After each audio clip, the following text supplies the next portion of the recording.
What up, your boy T-Bird on the reaction. So, today's Film Friday, and since this is only a 13 minutes and 11 seconds long, I want to do a surprise kill count because some of y'all surprisingly been requesting as this to be part of the kill count reaction, and this is a very serious classic of horror movies.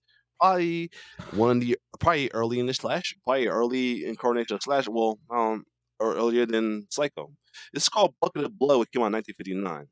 And I'm covered for the guy in the cover. Looks the guy who was one of the infamous line for Dead Meat off of Chopping Mall, and he was on Gremlins too, and many other stuff. So, without further ado, y'all requested it, and I got y'all. This is Bucket of Blood. Came out in 1959. Let's get it. What do you think? I think we're dead meat. That's probably why he did his. Probably why he did his intro, because he says it. Go ahead and laugh, you guys. If I ever find a little bastards that did this, they're dead meat.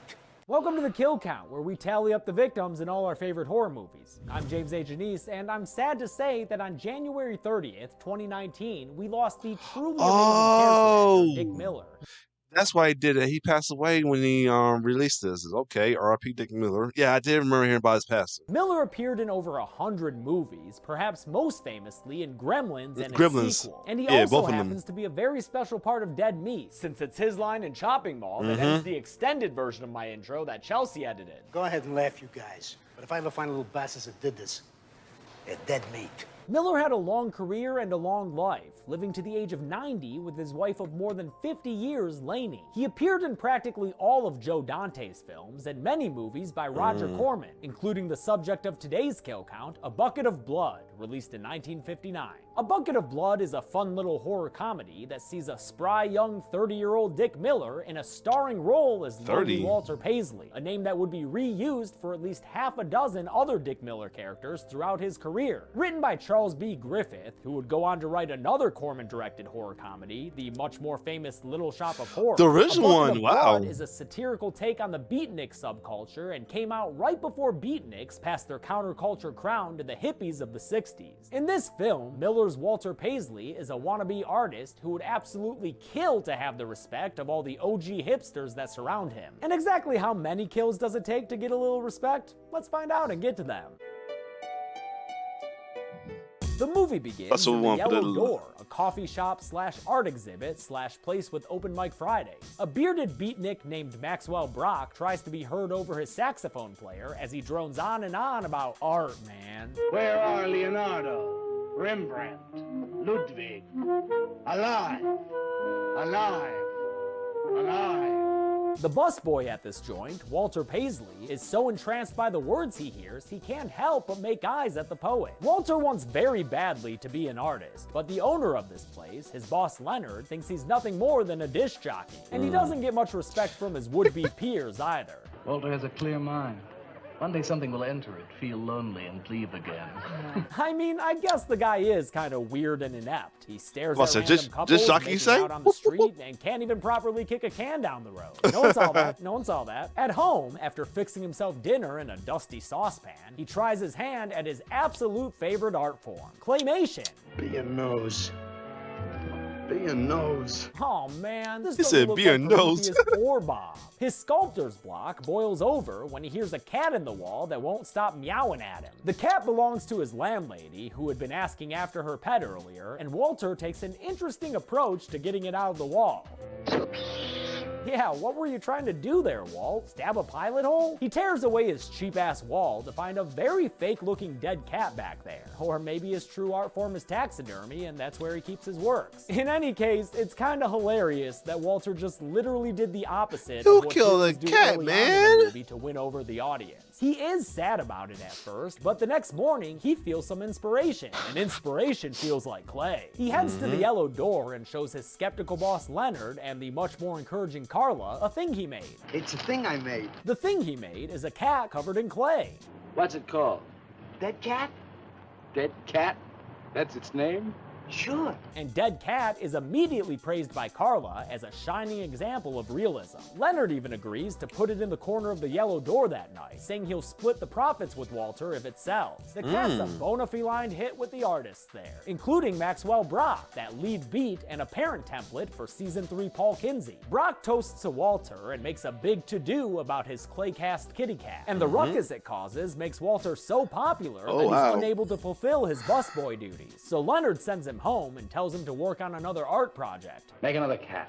Well, I haven't got another cat. Before Walter can make it out the door, he's swarmed by Naolia, another beatnik, who just straight up tells Walter she wants to bone him and his big ol' sculptor's brain. Walter's not interested, so instead she gives him some off-screen drugs as a plot contrivance, since the handoff is witnessed by this undercover cop. Yeah, there's an undercover cop in this movie. Damn. 2 of them, in fact. But the other one's outfit consists of a cowboy hat and a bathrobe. That's not a disguise, dude. That's a fucking Pee-wee's Playhouse character. Walter leaves and is followed by the cop, not Cowboy Curtis, the one that looks like a mix of Adam Scott and John Mulaney, all the way to his front door. He thinks Walter is involved in the heroin trade, even though this dude clearly doesn't have the wits to even trade Pokemon cards. Well, wasn't that nice of Naolia to give me that expensive horse? The cop, Detective Lou, tries to arrest Walter and take him downtown, even pulling his gun on him when Walter refuses to go. But that only manages to freak Walter out even more, and he winds up cracking Lou over the head with that pizza pan, giving us our first human kill of the movie. Yes, it's off screen. Don't get your hopes up for these kills, people. This was pre-Psycho. Yeah, it was. Landlady, Mrs. I was Strickland, right. hears the racket Before and comes into his Psycho. apartment. But he gets her back out of there before she can notice Lou's dead arm falling from the ceiling. Yeah, that arm's gonna leak, Walter. You'd better... Oh, hey, you got it. And they call you stupid. Is that our titular bucket of blood? Because it looks more like a cooking pot of blood to me. Walter's sorrow for killing Lou is short-lived, as he quickly gets the idea to pull a cat trick with the body. Risky move with a dead cop, Walter. The force is already scrambled and looking for him, as we see in this very stock-looking footage. Plus, at the Yellow Door, Leonard, by way of clumsiness, discovers that underneath the art piece dead cat is an actual dead cat. Shit. Fraud. The next night, cops show up and scare the serving tray out of Walter's hands, as a kick-ass guitarist performs a song that's very on theme for this movie. Sing, go down, you murderer, go down. Leonard tries to tease Walter into admitting he's a fraud, but Walter insists that he has a new piece finished. Crazy. What is it called? Murdered Man. I think Leonard just shit his pants. Leonard goes to call the police, but this dude from Tammany Hall stops him and insists on buying Walter's dead cat, offering $500 for it, which would be about $4,300 in today's dollars. That's enough to make you complicit. Walter takes Carla and Leonard to his apartment and unveils his latest work. And Murder Man is fucking hideous, dude. Why does he look like a Shawshank inmate? Carla and Leonard are both taken aback by the ghastly visage of the pseudo-sculpture. I've never seen anything like it before. His head is split in half. And I hope I never see anything like it again. But while Carla thinks it's a work of genius, all Leonard can do is stage act over to a chair and collapse in it. Leonard doesn't want this skeevy little murderer around his coffee shop, so he gives him $50 from the dead cat sale and tells him not to come into work anymore. Walter's absolutely thrilled about that, since it makes him a professional artist. Why, he's so happy, he turns into Anakin Skywalker for a second. Oh yeah, do a jump there, Walter. That's a good trick. The next day, our Pinocchio Picasso shows up at the Yellow Door anyway, looking like Jack Nicholson's Joker about to go on a museum bender. He makes easy friends with Maxwell and the stoner dudes Oscar and Will, but his latest artistic achievements failed to impress this lady nicknamed Alice the Awful, who's skeptical of his skills. Prove it. Make something out of this. There. Hand. Walter storms off, and later that night follows Alice home to her door, where he tells her that he'll pay her modeling fee of $25 an hour, that'd be a bit over $200 an hour today, if she poses for his next piece. She unwisely agrees to do it right away, so she goes with Walter back to his place and gives the audience a gratuitous bra shot. Whoa, Carmen, you dog. Ah, shit, and an exposed back too? And I thought the era of free love wasn't until the 60s. Walter earns himself another victim when he ties a handkerchief around Alice's neck and chokes her to death, again mostly off screen. But at least this kill has dramatic blaring horns accompanying it. Classic The 50s. next morning, Walter shows up at, what is this place, a commune? In a scene where I learned that the hipsters eat funny food joke has been going strong for 70 years now. What are you having? Soy and wheat germ pancakes, organic guava nectar, calcium lactate and tomato juice, and garbanzo omelets sprinkled with smoked yeast. You would not think stuff like that would be made in the 50s, but I guess veganism and hipster eating was always been around. Join us? No thanks. Also, I think that's what I had for brunch last weekend. He shows all the artists his latest work, Oh, and they're God. deeply moved by its, I don't know by what, really. Oh, Nothing sucks. But God, Maxwell that is so promises Walter a creepy. party, and Carla even gives him a smooch. Oh, fuck, that was definitely a mistake, girl. At the party, Walter gets sloshed on champagne, and Maxwell delivers a poem in his honor. Christ, this looks like an obnoxious place to be. I mean, for real, this poem goes on forever. At least that guy dressed comfy for it. Walter promises his peers that he's gonna go on making statues forever, but on his drunken stagger home, he realizes that his creative queue is already empty, and that gets him concerned. I gotta do something before they forget. I know what it's like to be ignored. He comes across a random furniture maker, Oh, and, God. after rambling some poetry in his face, takes the dude's head and introduces it No, to you his son buzzsaw. of a- Now who is the master and who is the true furniture man? Walter shows up at the yellow door bright and early the next day. In fact, the morning newspaper hasn't even been You have a delivered yet. headless. He gonna.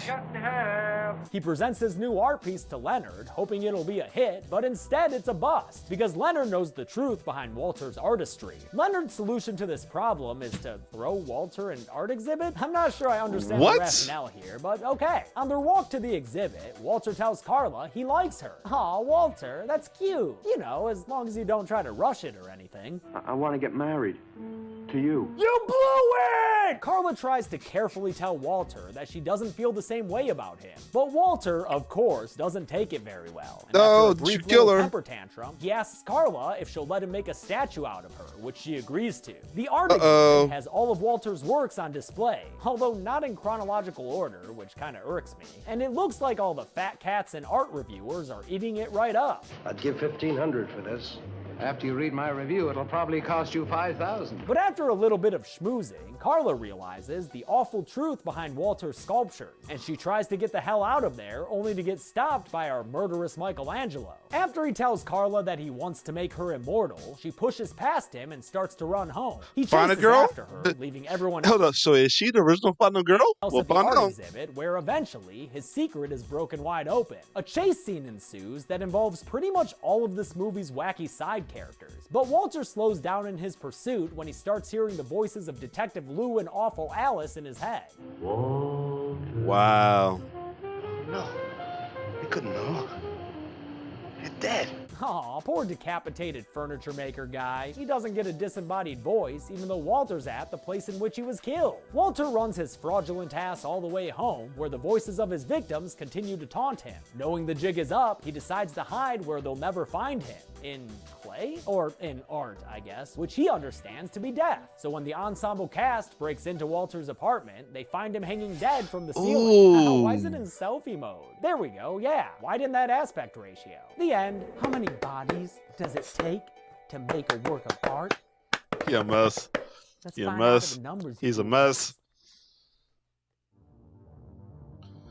Only 4 people died in A Bucket of Blood, with 3 of them dudes and 1 of them a lady. That comes out to a real simple pie chart there, and with a runtime of only 65 minutes, we had a kill on average every 16.25 minutes. I'll give the golden chainsaw for coolest kill to the furniture dude. Nothing was really on screen, so I'll go with the coolest implied kill. Dull machete for lamest kill will go to Alice, because I don't like how gratuitous those bare shoulders were. Have we no decency left in this world? And that's it. A Bucket of Blood came out in 1959 and starred Dick Miller, an amazing character actor who brought a lot of joy to a lot of people. Thanks for all the memorable roles, Dick. Until next time, I'm James A. Janice. This has been The Kill Count. Thanks a lot for watching. Alright, so yeah. That was crazy. Fun, kooky and everything, classic way though. But yeah, so the girl then was the original Final Girl, I guess. Anyway, this didn't want to watch, so I guess I'm a little bit glad that whoever there's many who kept requesting this one request this one. So yeah, other than that, hope you enjoy my reaction. Like, share, subscribe my YouTube channel. It's your boy T-Bear signing off. One love. All right, that is all for the night. Good night, guys.